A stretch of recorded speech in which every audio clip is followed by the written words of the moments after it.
Hello and welcome to the Endgamers, and we're going to do something a little bit different today, and it's something that we've wanted to do for quite a while. Yes, different. It will be delightful. Yeah, It's not. Yeah, I fucking hate it. I hate it with a passion. Something different from the EGW. We are not gaming. No, we said straight from the start that we want to do gaming stuff, but we also want to talk crap about wrestling. And not only are we going to be talking crap about wrestling today, but we've actually chosen an event that I think a lot of people were expected to talk a lot of crap about. Excuse me. I think a lot of people still do talk a lot about crap about. Almost a historic event, really. Yeah. And we're going to be talking about the Crown Jewel. I think a few mixed opinions about this. Yeah, I think over the last few events and stuff, it's been a lot of controversy around the event itself. I mean, don't get us wrong. We grew up on WWE. I mean, me possibly more than Graham because he was a traitor and grew up on the WCW. And No. I watched a lot of WCW as a teenager, but I think I was mainly a big WWE fan. Yeah, definitely WWE. See, me and my friends, we didn't drift to WCW. We should have because we were wrestling fans, but at the time it was all you were either one or the other. Yeah. Well, I used to one of those I used to watch WCW Nitro. Yeah. And I used to watch WWE pay-per-view. Because we never got the WCW pay-per-view. We didn't get anything.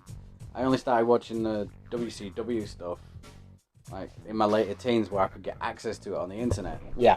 When it came to ECW, I had a mate who used to get the DVDs imported. He used to buy them. So I've always watched the ECW and WWE. Right. It was just the WCW. I could never really get my hands on. No. But anyway, we're gonna kick off. In fact, well, we're not going to talk about the kickoff show, really, are we? It's something really. The Rumble, somebody wins. Yeah, it was an over-the-top 20-man battle royal where. Have you noticed now in these pre-shows? It seems to be that is the go-to formula. Yeah, there's been a lot of these over-the-top battle royals, but there's also been the odd match between two people, and that's it. There might be one or two singles matches and then an over-the-top battle royal match. But the one that was in this, it was to determine the number one contender for AJ Styles and Humberto. I can't remember his surname. But he ended up winning it, and so we're not going. I didn't watch it, so we're not going to talk about it so much. But it's just that's the result. It's just there. It's going to come into well. We need to at least explain it because later on. Yeah, he does face AJ Styles for the US title. I would like to see. I mean, AEW have done it, WWE have done it. I mean, they even do it before Mania for the Andre the Giant thing. It's a over the top rope rumble. I mean, I love that. As good as all that is, and I think the over the top rope rumble suits the Andre the Giant thing more. Than just like the Crown Jewel, putting one on for the sake of putting one on to get a number one contender. I think for an event like this or event in future, they need a variation on it. Something a bit different. Okay. In my view, like the Andre the Giant thing for me is the same but different. Yeah, I mean, I like that. I just hate the fact that half the guys and girls, well, there'll be girls flying over soon as well after this women's match. But half the guys that have flown over there, they flew, I think, 14 hours to Saudi Arabia to be chucked over the top rope within the first few minutes. And to me, it just feels like a really wasted journey for a lot of the guys there. And it's not really fair, especially when you do something like this for an event so far away. It's a holiday. Yeah, it's not even that. It's you got over. You've spent a few hours there. You're getting chucked over the top rope. You go back. You have a shower. You go to the plane and fuck off. Yeah. Well, you tried to. Yeah, they tried to after this one, but I know from friends in the business and that it's like they could go over and it's one of those. They either have a match that's amazing or they're there for a couple of minutes. Yeah. That's the timing. Okay, they're not flying stupid amounts of time, but even the ones going to Germany or something like that. Just having these little matches, a couple of hours.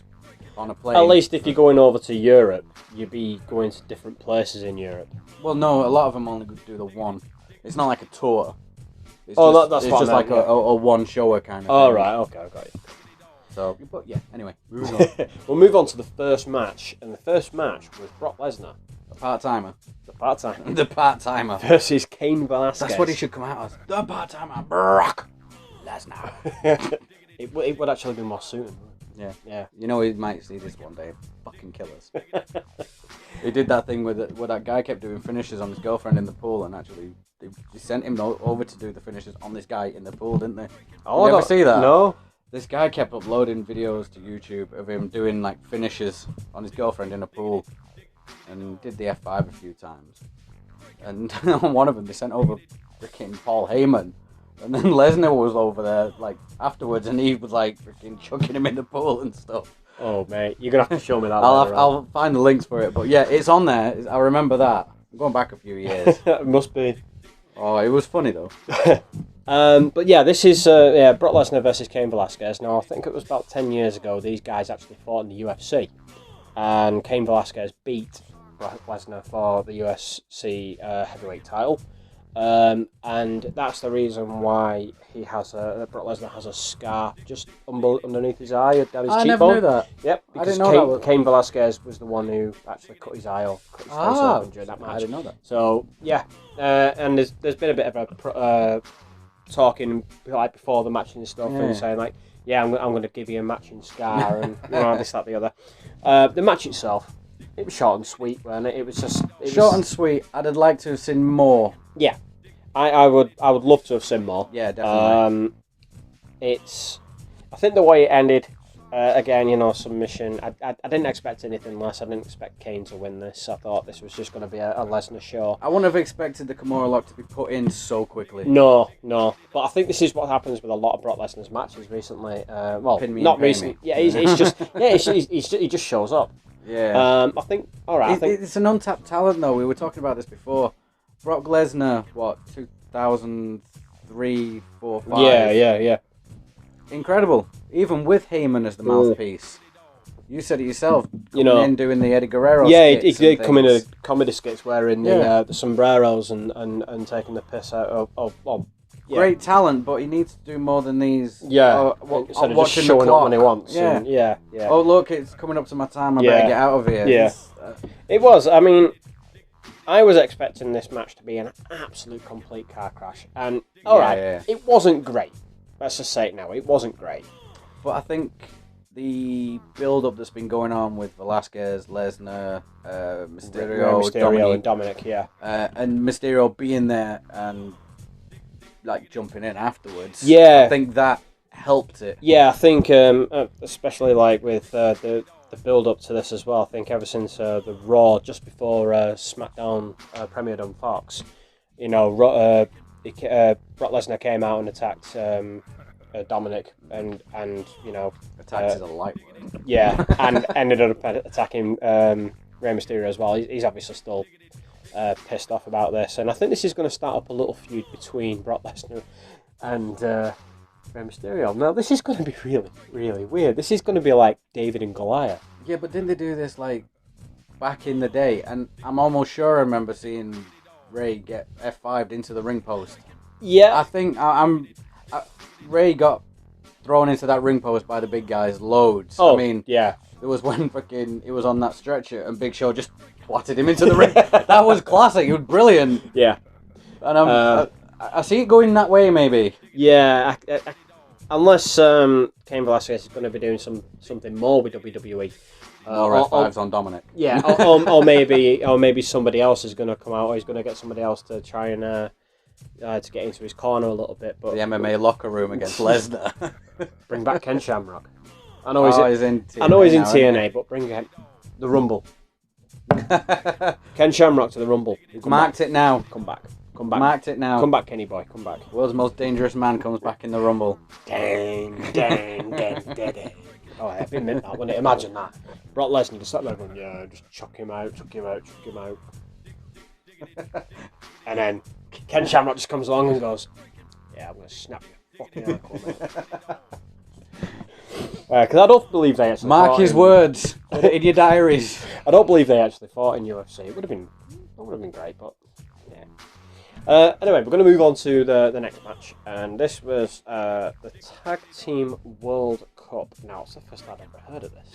I kind of like the premise of it. A gauntlet match with a difference. Yeah. It starts off with Dolph Ziggler. Ziggles. Dolph Ziggler. No, it's Ziggles. We call him Ziggles. Dolph Ziggler. Ziggles. Ziggler. No, Rudolph. Dolph Ziggler and the glorious Bobby Roode. And it starts off with the Lucha House Party. I think Dolph and Ziggles and Ziggles. No, it's the same guy, Dolph and Ziggles. Yeah, Dolph Ziggles. Dolph Ziggles. All right, yeah, Dolph Ziggles. And the other guy, Robert Roode. Yeah. It started off quite strong, a couple of nice spots with the whole Lucha side put into there as well. Finishing off with the glorious DDT, which eliminated the Lucha House Party. Then Ryder and Hawkins come in. Yeah, I mean, former Raw Tag Team Champions. It's good to see that they're actually doing something with them. Yeah, I mean, it might have been good to see him get a bit further. Yeah, I never expected him to go far in this thing though, but I would have liked to have seen them in the ring a little bit longer. Yeah. But I think they were just treated as pretty much jobbers in this, which I think for quite a while they have been, really, haven't they? Apart from winning the SmackDown, the Raw Tag Team titles and everything like that. But I think they've always been treated as jobbers in a way, unless you like getting themselves over in a way and things like that. But that resulted in both Dolph and Roode winning that one as well. And that brought out Heavy Machinery, and this have to be one of my favourite tag teams. I've not watched a lot of Raw or SmackDown in a while, and Heavy Machinery. I'm impressed. Yeah, I like them. I just think they're hilarious, and for big guys, they can move. I mean, you watch Tucker. I think it's Tucker. I do get mixed up between them, so I'm going to do so. But you do see him doing the caterpillar, and I thought, that's fucking brilliant.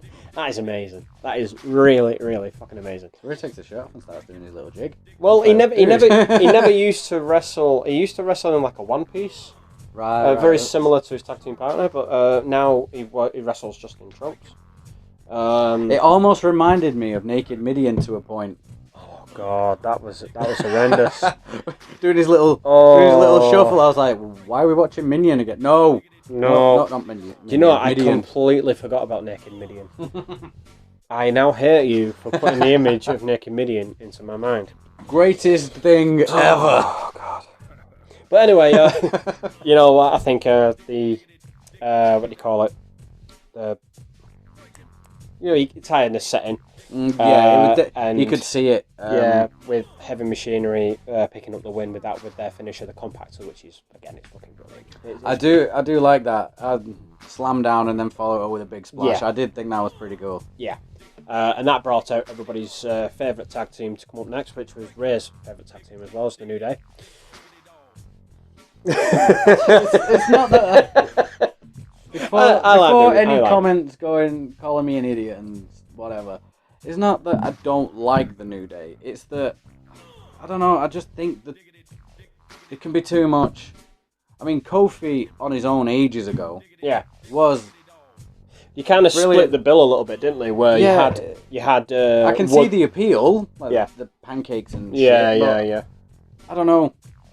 I like them, but I'm not.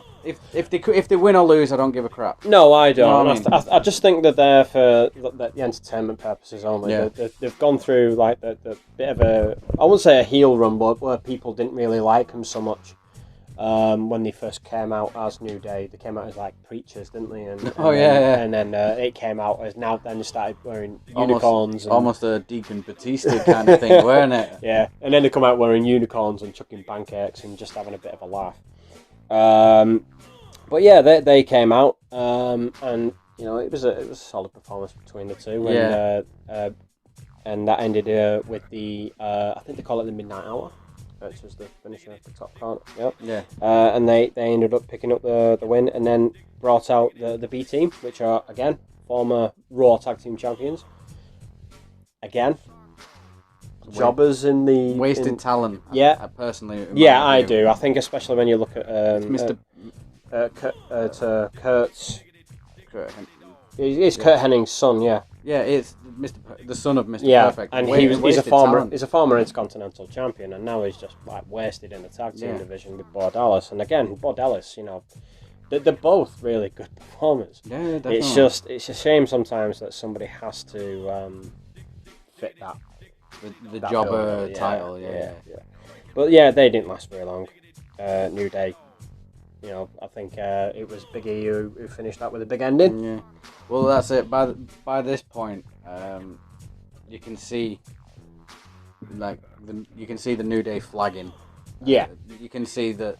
What have they been? It's been up against 3 now, aren't they? They started off against Heavy Machinery, then the B Team, which didn't last very long, but and then the Revival against Revival. Yeah. So 3 teams. You can see them flagging, and I pointed out to you when we were watching it. You could see a few sloppy bits coming out. Yeah. I think there was one move. Well, one of them went to do something. The other went to grab the neck for like a neck breaker. Completely missed it. Like grabbing nothing but the air. But again, you got to balance it out to the high impact and maybe a bit of pressure being Saudi. Either they messed it up, or what they were actually doing is just reliving their memories from WWE 2K20. Yeah, the glitch. Glitch? It's magic, mate. It's how it's done in video games. What? Yeah, get produces people with nightmares. That's in the post. But yeah, the New Day ended up losing to the Revival, who are the SmackDown Tag Team Champions. And that brought out the OC. The OC. The OC. The OC. The original, the official, the only club. And yep, the OC took away. Walked away with a victory on that one. Yep, they're not bad. The OC. No, I couldn't see a problem with this. But I think either way, having both the Revival and the OC against each other, one of them is going to lose. And you know, you're trying to push 2 separate tag teams, two really good, strong tag teams out there. And having one of them lose, you know, sometimes it doesn't always work, is it? No, it's the same when the next opponents came out. The Viking Raiders. Yeah. I mean, you've got, like you say, the OC, which are pretty over in their own way. Yeah, the Viking Raiders who are massively over. Yeah. You got to pick one. Yeah, definitely. You know what I mean? Yeah. So it's got to come down to something. Yeah. Personally, I can see why they went with the OC. Because the Viking Raiders are massively over. Yeah. I can see why they went with the OC personally. Yeah, I can as well, especially with them being with AJ Styles and AJ at the time being the United States champion. You know, you've got they kind of did this with the New Day around I think it was around WrestleMania time, where you had Big E and Xavier Woods as the tag team champions, and Kofi Kingston as a WWE champion, and as a faction you had 2 really big championships. Well, it goes back to the old days where they used to have DX, like Triple H and Road Dogg and Mr. I mean, even now in NXT, I think it's the what do you call them? With Adam Cole's faction, the Undisputed Era, and they've got quite a few of them together as well.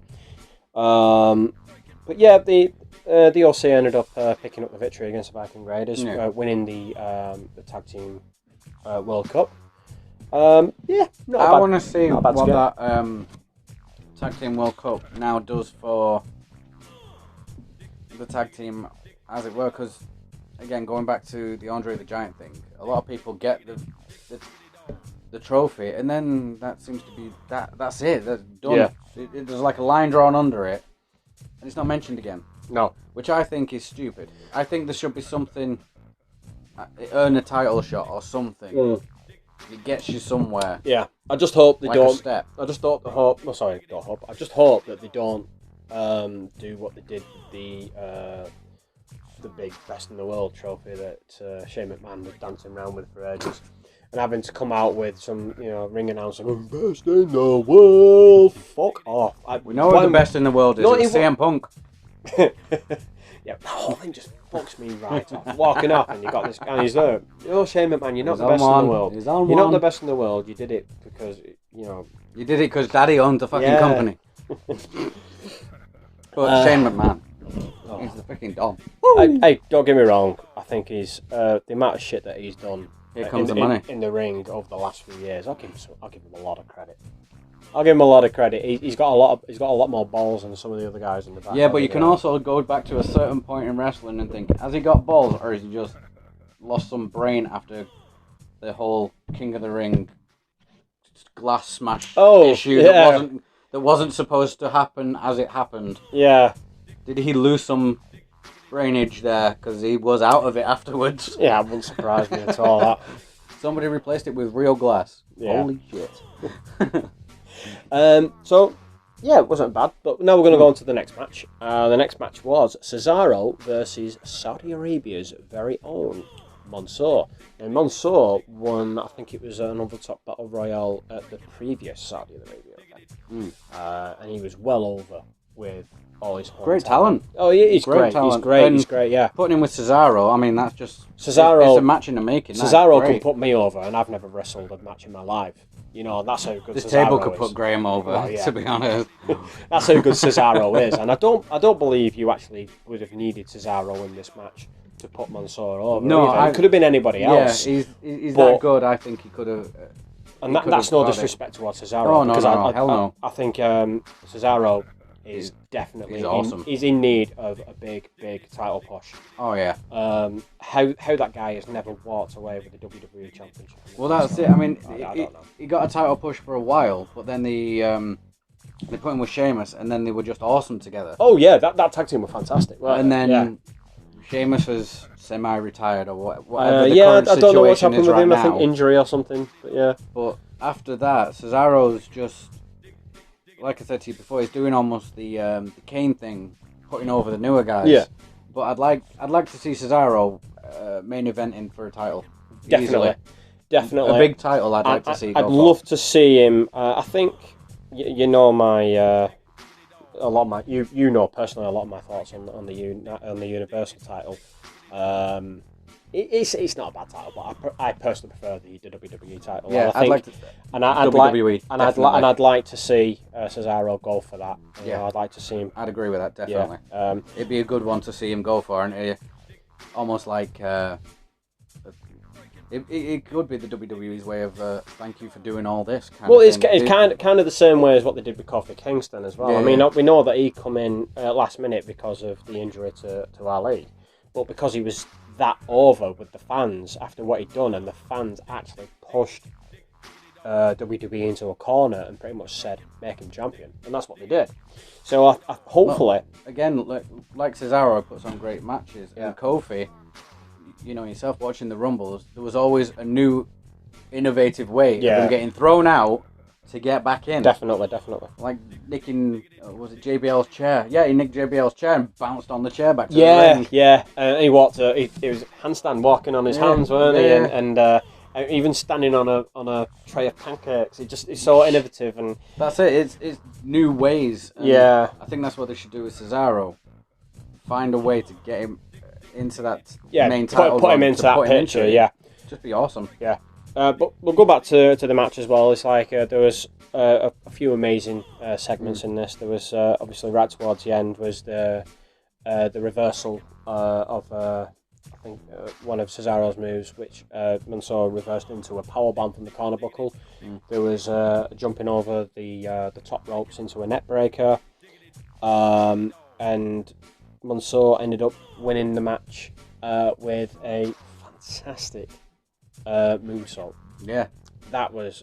I mean, the height he got on that was amazing as well. That's it. I always, even though a lot of wrestlers do the moonsault, it's the way they perform it. Yeah. I mean, Kurt Angle's moonsault, so flawless when he does it. It's the way the body goes and it just arcs over. But he never hit it, did he? No, it was always one to miss, but I'm not on about the actual. Was impact. it like Ric Flair every time he wanted to get off on top and he just got chucked off? Because I don't think he ever landed a hit off the corner, did he?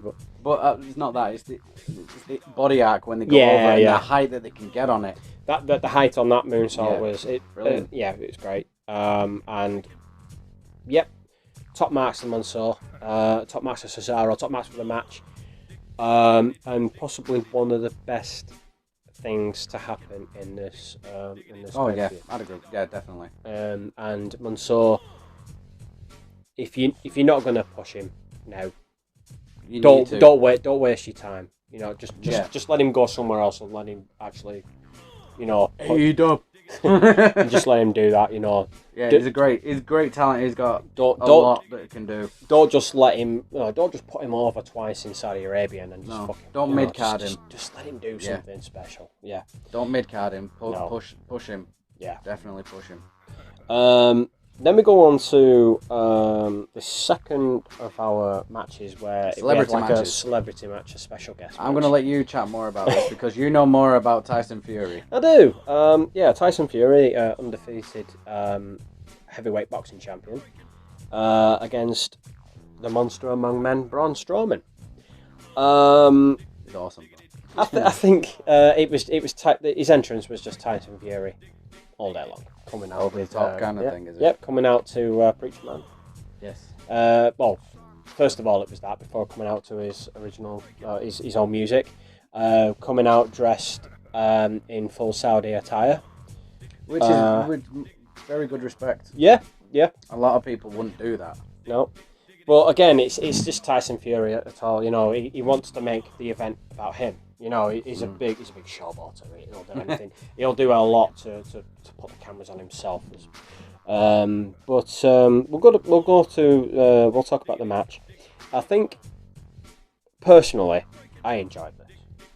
From what I've not seen, I don't follow boxing really, so I've not seen much of this. But from him only having a few weeks of training, it was personally I found impressive. Yeah. And that's my sentiment exactly. The match itself, you know, it wasn't great, and you can see the you can see Strowman carrying it, and there were certain aspects reminding him what he was doing. Yeah, there were times I think when they were bouncing into the corner, into the ropes. And then passing the message, and then coming back, and then I think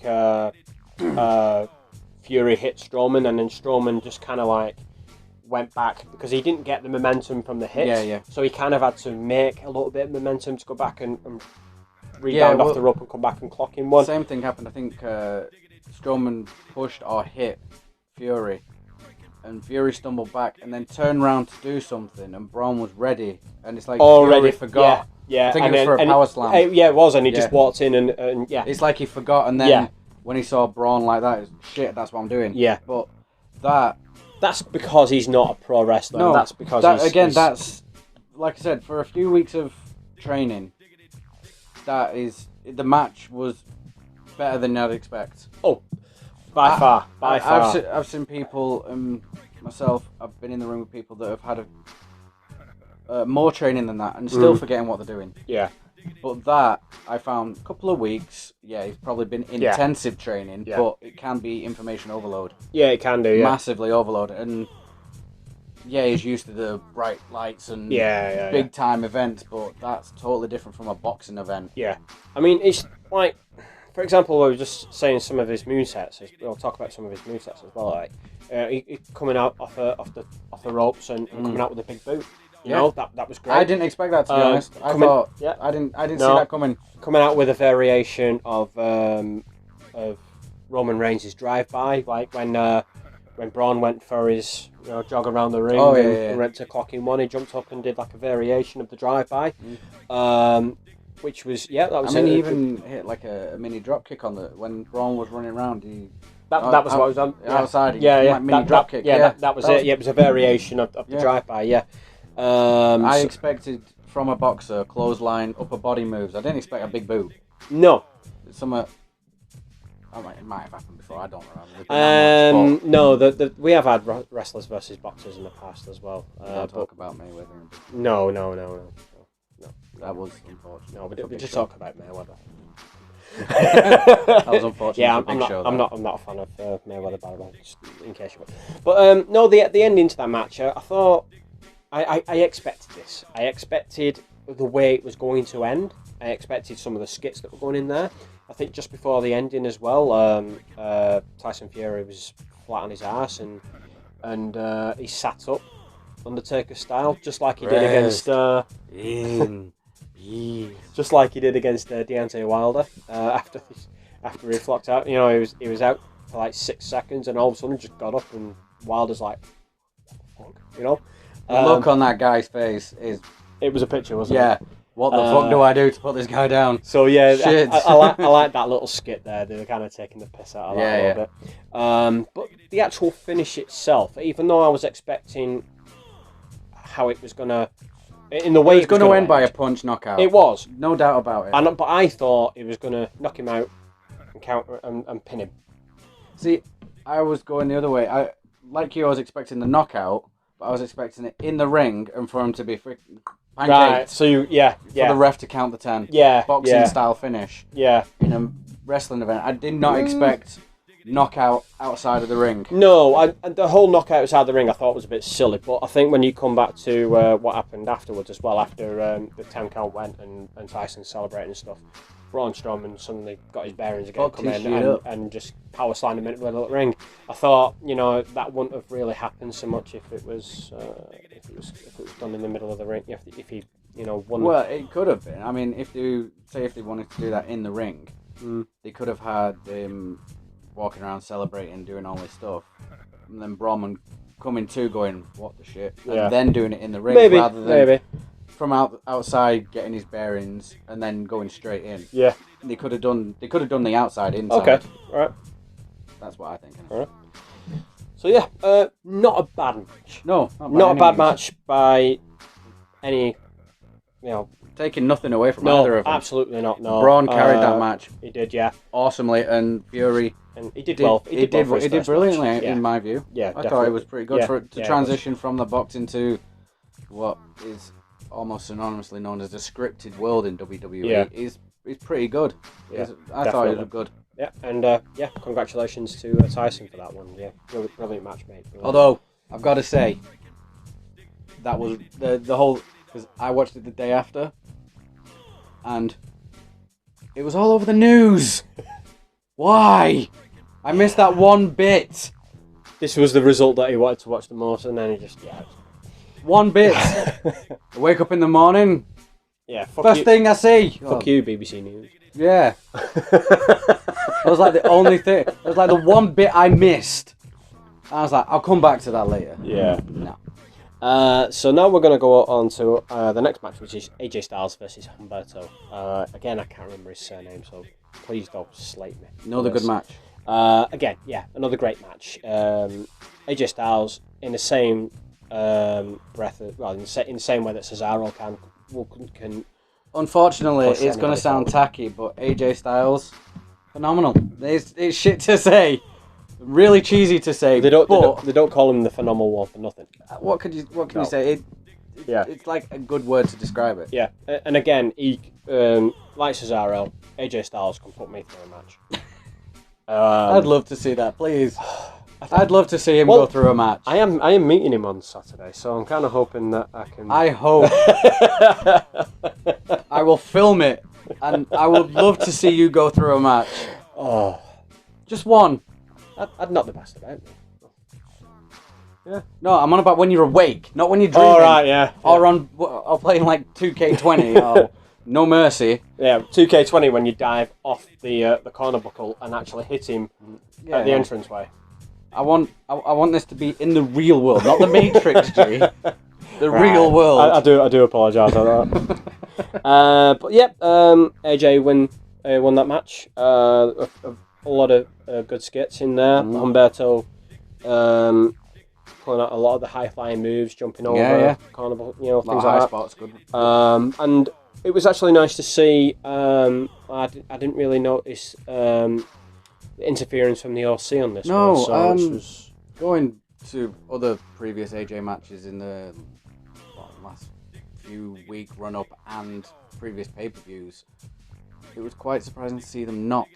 Yeah, I think because the OC have actually jumped in quite a few times in this one as well, you know, and doing the whole heel run of things like that, which I think in a way I like that, but in a way I don't, because AJ's good enough to win a match without cheating. And I think it was good that they just let these two go at it, even though they were at ringside. Mm-hmm. It was good for somebody at ringside not to get involved. Yeah, definitely. As much. Yeah. If at all. Yeah.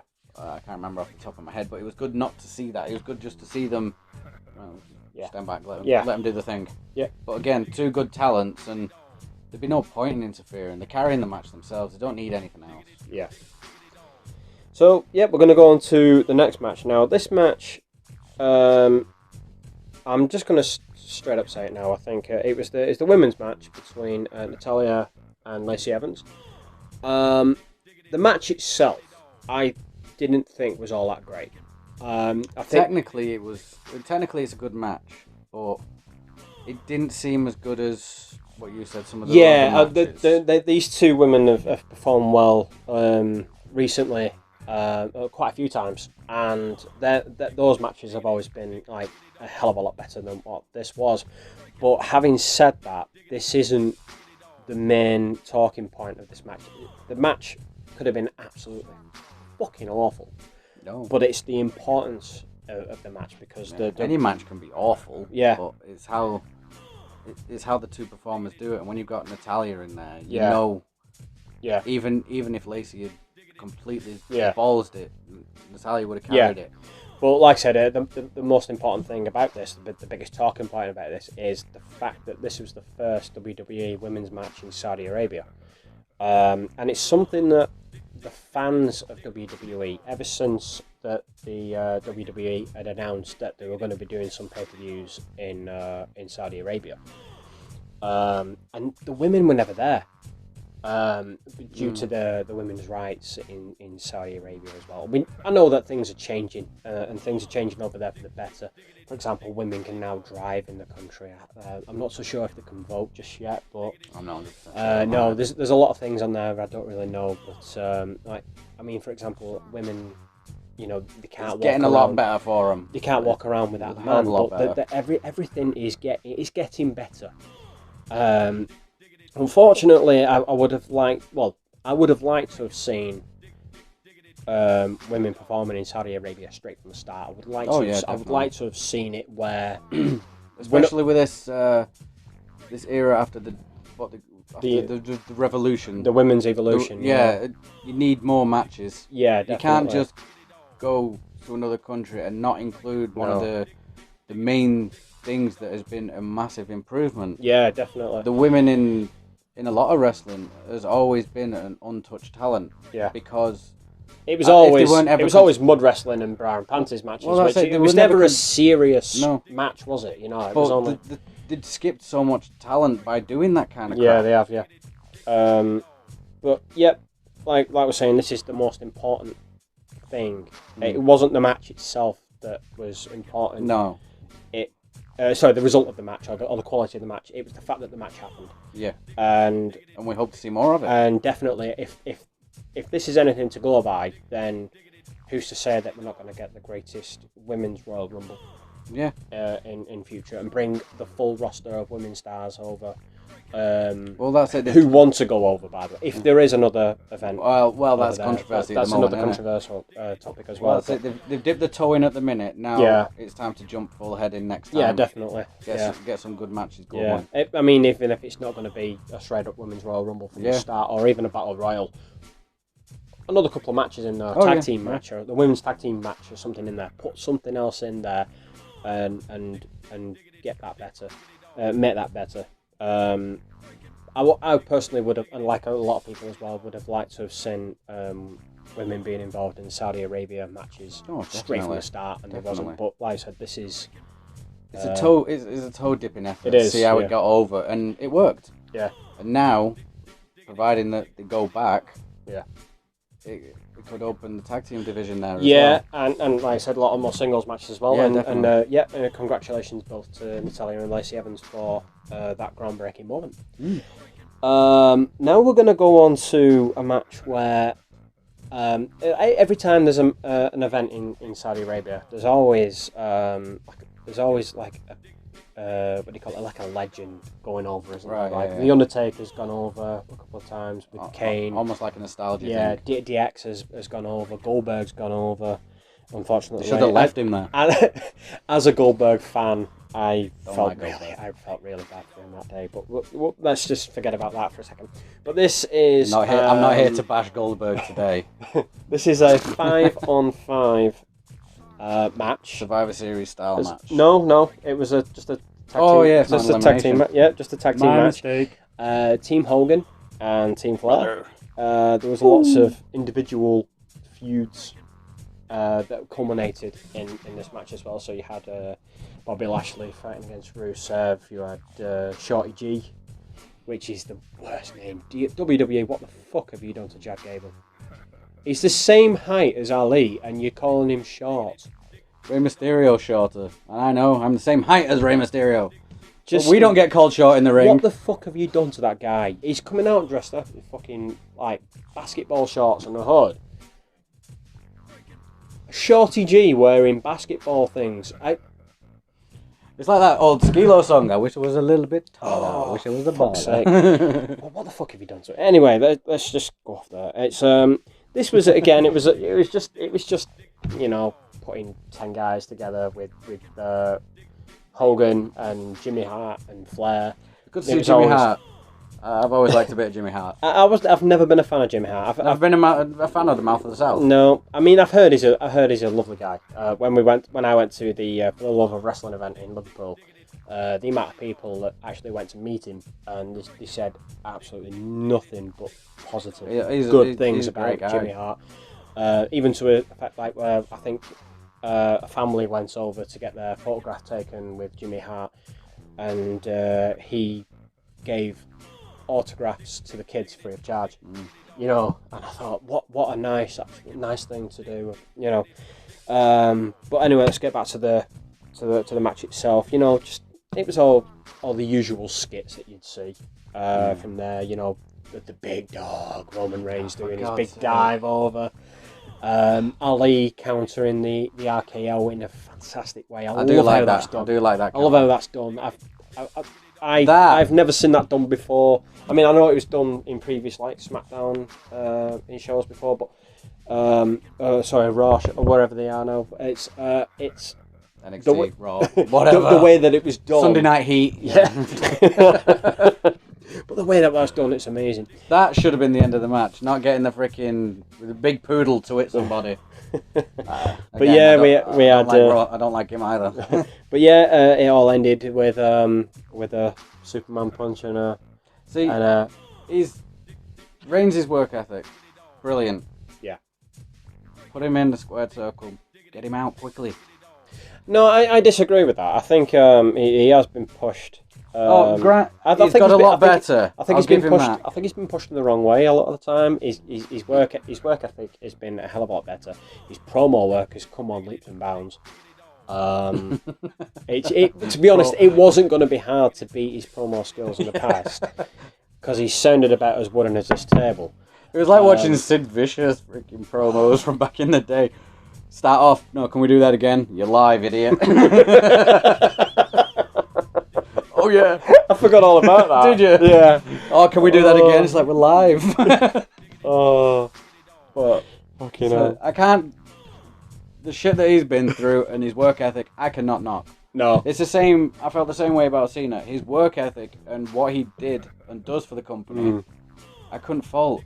But when you're getting him in the ring and it's the 5 moves of doom, yeah, it's just like let him do something else. Yeah, definitely. Prove to everybody that they're more than 5 moves. Yeah. Well, or in range case 2 moves. Yeah. The punch and the spear. Yeah, and that's. I think he did go over the top rope. He did go over the top rope, and he did. We did see some more top rope skits from both Shorty G and Ali as well. Again, Can't take you serious. I know. I can't take myself serious when I call him Shorty G. I'm sorry, WWE, you fucked up. That is you're taller than me, but from now it's Shorty G. No, it's not. Yeah. Fuck off. So yeah, Team Hogan ended up winning that match. Which, to be fair, you could kind of see coming a mile off. It was never going to be the dirtiest player in the game. Ric Flair's team winning, really, was it? No. It was. You put Hogan in a match with anyone, you'd 99.9% chance it's going to be Hogan. Definitely. Always. So yeah, but now we're going to go on to the main event. And before we get into this main event, we'd both like to say, stop with the fucking red light. The red light is an absolute no. It's like watching it through the eyeball of a Terminator. We are talking about, of course, The Fiend Bray Wyatt versus the WWE Universal Champion Seth Rollins. Again, it went under the red light like it did at Hell in a Cell. I believe a lot of people might have been able to see the match a little bit better this time, seeing as the cell was red and it kind of conflicted with the light as well. Well, yeah, there was no. I didn't hear any chance this time of "We want our money back." No. Although I think if I were there, I probably would have done. Yeah, but that goes into the thing of you not being a the character. The psychology, yes. The character. This is a huge controversial moment for anybody who's a fan of WWE now. But I'm gonna just come out and say it. I'm not a fan of The Fiend Bray Wyatt. Delete. I'm not a fan of the Fiend character. Now, Bray Wyatt, fantastic. Oh, the psychology between the whole choosing between like that Jekyll and Hyde moment between. Well, the characters. we were talking about that before, and we mentioned. I mean, we both like Rollins, but what they're doing with it seems almost cartoon villainy, and it doesn't work. No, the whole burn it down that he did. It doesn't work, but what that segment where he went into the funhouse and beat up Bray, when Bray got back up and shouted his name, like, "What you doing?" Bray pulled that off. He made that segment because it's like you could see the innocence in his eyes and his voice. Yeah, and it was that other side of the personality of going, "What are you doing? Why are you doing this?" That's what I love about the whole. That's why I think Bray Wyatt is one of the most. Even his old gimmick, I thought was brilliant. He can talk and he can run with it. Yeah, he's one of the best guys that WWE have got. But for me personally, like I said, I'm not a fan of the Fiend Bray Wyatt. You're more a fan of Bray Wyatt before the Fiend. Yes, before the Fiend comes out. Yeah. It's the thing I don't like about the Fiend is it's too pantomime. It's too we know that WWE's and pro wrestling as a whole is it's scripted. It's what? It's still real to me, damn it. It's scripted. It's and things like it. But this character, it's too silly. It's exactly what you were saying with the curb stomp. How many? Yeah. And it just gets up. This curb stomp finish, as I lost count on the amount of times that Seth Rollins. I think I was up to 8. It was a lot more than 8. Was it? Yeah, it was a lot more than 8. I lost some in there. I think there was about 20 something in Hell in a Cell. It might have been more than that. But he even does it on the exposed concrete outside the ring, and it's just like it just gets up. But the whole thing is, you're making this character that is supposed to be unbeatable, in a sense. And when you even though you think of the theatrical side of pro wrestling, having somebody who is unbeatable in that way just comes across as completely stupid in my opinion. And I'm Goldberg. No, but he don't wear a stupid fucking mask. How long was he undefeated for? For a stupid amount of time. Yeah, but he come across as like a big muscle-bound fucking moron. Massive guy. He couldn't have been that bloody massive and suit and like awesome. He needed security to take him to the ring. But he doesn't. Did he get lost? But he doesn't come out. Did he get lost? Did he need people to guide him? In fact, in one of the instances he did actually for a WWE event. I can't remember which one it was, but I think he wasn't actually coming out. I can't remember if he was coming out for a match, but he was walking out, and he stood there, and someone actually looked at him and he went, "What's up?" So yeah, I don't remember that. No, that was that was quite recent actually. Yeah, so it wasn't security; it was more of guides, really. We're in a new venue. They've changed everywhere. Follow us. Just get a rope and just follow it round. But yeah, let's go back to the whole thing of the Fiend. I just don't like the whole theatrical side of him being put across as this unbeatable monster. You're more of a Funhouse fan than aren't you? That Funhouse side to him. I think if he was ever to do something where a split personality, don't make him out to be this unbeatable monster. I can see where you're coming from with that, yeah. But that's my thoughts on Bray Wyatt. We're really glad that you're our friend. No. It's a friendship that will never ever end, Grim. But I must admit, towards the end of the match, the actual finish of the match itself, of this, I liked it. just this individual finish. That was probably the only part of it, because it looked. We had Bray Wyatt who'd just been thrown through into that technical area. He got thrown onto the trampoline in the area. And then we had something went off, and the fire extinguishers came out. Yeah, and Rollins was there holding his face and something, and turned around, and Bray Wyatt just stood up, and I thought, okay, that wasn't it. It was the fact that at that moment got him into a mandible claw, and then turned the mandible claw into the Sister Abigail finisher. I think that combo would be a good finisher. Yeah, that rather than individual Abigail claw. Yes, definitely. Like a claw one. That's probably the only thing in the entire match that I enjoyed. The actual finish itself. Everything else, I just don't like. I'm sorry. I'm sorry, everybody who likes the Fiend Bray Wyatt, but you're wrong. Okay, you're wrong. Right, you're just wrong. I'm saying nothing because all I'll get as soon as I mention Goldberg is freaking, I don't know. He'll try and spear me through a wall and fail because he'll miss and knock himself out.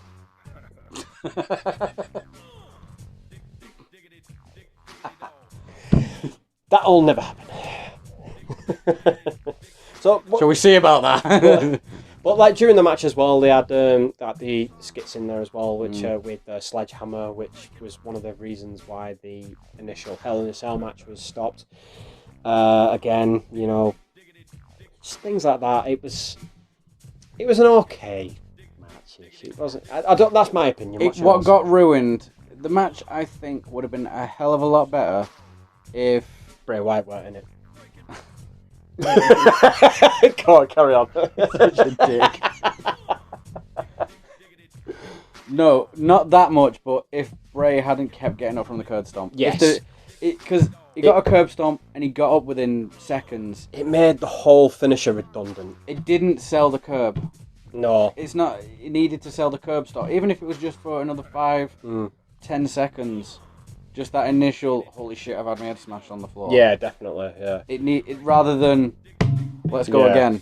Yeah. It needed more. If you're gonna do that many curb stomps, by the time they got to the ramp, you'd expect Bray to be freaking Dream Street. Yeah, definitely. It like swinging and missing kind of thing because he's that out of it because he's had his head smashed in. That whole segment was just stupid. It's just, like I said, it made... I feel the fire extinguisher is a bit over the top as well. Yeah. Well, it's not a fire extinguisher, is it? It's just a bit of flour. It just pops out. It's one of those party things. It's the New Day's pancakes! The pancake mix! But, yeah, well, there we go. We got Bray Wyatt as... Hey, we're on a winner. He's actually praising the match with Bray. That's the only thing, though. That's the only thing. But no, we've got Bray Wyatt now. We'll get him to a member of the Funhouse soon. We've got Bray Wyatt now as the Universal Champion, which I think there couldn't have been a better day to actually make him champion. They made him champion on Halloween. Well, yeah, you're gonna. I forgot it was. completely forgot it was on Halloween. Yeah, that match. so I suppose if you're going to make someone like that champion, or push him as big as you do, you put him on like the spookiest day of the year. But yeah, that's... Yeah, the match in general, I'd say more bad points than good points, but the good points were very good points. Like the finisher. Just a finish for me, I'm afraid, on that one. Everything else I didn't really like. We just need to get rid of that fucking lighting. The lighting, the lighting is an absolute. I want to see. Please don't do it again. I want to see. I mean, even before he had the red lighting, it was like a darker arena when he was against Finn. It was more darker. It wasn't all lit up. Yeah. I'd like to see a bloody match where it's normal lighting. Yeah. Proper lighting. Exactly, yeah. I think in some of this, like, what do you call it, the dark segments of the weekly shows that I've seen online, where The Fiend and Seth Rollins are having a bit of a scuffle in there. And it is full lighting. And just have that. Yeah, it make the matches more enjoyable. And whilst you're at it, just get rid of The Fiend. It'll make it better. You just want the old Bray Wyatt character back. Yeah, I do. Yeah, I do. That old swamp dweller kind of character. Yeah, I want. Brilliant, that guy. I want that back. I'm sorry, Bray. You're a great guy. I'm sure you're a great guy. You're a great performer. Everything about your commitment to the art of professional wrestling is an absolute credit. But I'm not a fan of The Fiend. I think you should look at it in more of a, rather than the character, the fact that he was given the character to fail. Both his style gimmicks, he was giving them to fail. Yeah. And he didn't. No, he didn't. No. He's not failed with any of the characters. No. I mean, your boss comes up to you and goes, right, you're going to do a kid show style thing and wear a big spooky Halloween mask. It's just like, you are setting me up for something here. Yeah. But the fact he's gone with it. And he can portray, like you said, that Jekyll and Hyde moment when he's in the funhouse. Yeah. It's that switch. That's what makes the whole thing for me. I mean, I'm getting fed up of seeing the red lighting and the unbeatable Fiend thing myself. Yeah. I like the get up. I like the build up. I don't like the outcome in the match. No. His music's cool. I'll give him that. It's the same theme, just metalled up from before. His music's cool. The psychology side is cool. For me, that's it. Well, the more is used in matches, in current state, I'm leaning towards that as well. When it first came out against Finn, it was brilliant. I didn't like that either. I'm sorry, I didn't. I just didn't like it. I didn't like the music. Again, the music, I liked it. Everything else. I'm watching. What was it? Some baseball bat with this. Yeah, give me Barbie. Yeah, fuck off. But I was watching some, what do you call it, like reaction videos on from like the guys at What Culture, and plug. Check the videos out. They're great. But I was just watching, and they were watching it as Bray Wyatt came out, and they were all like, "Wow, this is fucking awesome! Oh my God, this is the best thing WWE have done in years." And I'm sat there watching. Sorry, say it like, are we watching the same thing here? Are we literally watching the same thing here? I just thought, no, it's not. It's not. That's pretty much how I feel every time I see Goldberg on TV. It's like, oh my God, not again! Go away! Yeah, but at least he's decent. What, Mr. No Personality? There's more personality in Lance Storm than Goldberg. Speaking of Lance Storm, I think he's supposed to be coming back, you know, for WWE. I know he's in the Indies, but that's about it. I've seen him in a few indie shows. Yeah, just some rumours going around apparently. You're here first again. So, anyway, that's our first kind of like talking crap about wrestling episode. And with it being WWE, there's probably more bits we can pick up on because we expect more from that type of company. Yeah. Be interesting to see how we do on an AEW one. Yeah, I mean, there is an AEW pay-per-view coming up soon Full gear. Yeah, full gear. That's the one. Gear, yeah. Yep. That's going up soon, and we will be doing a talk about that as well when that comes out. With Le Champion. And get some bubbly. I don't know why I went to get an empty glass then, but a little bit of the bubbly. But again, when it comes to people who can carry something, Jericho. Oh, Jericho. He's a freaking great guy in person and a freaking just a great guy in the ring. Jericho's one of those guys who's he's what do you call it? He's an all-rounder. He's changed his character so many times, and he still makes it work. So yeah. Personally, nothing beats the old Y2J entrance for me though. No. That's the end of our very first talking crap about wrestling. If you do like what we do here at the EGW, please like, subscribe, and hit the notification bell. 1, 2, 3 for the win. And until next time, I'm gonna knock this motherfucker out. Say what? Oh!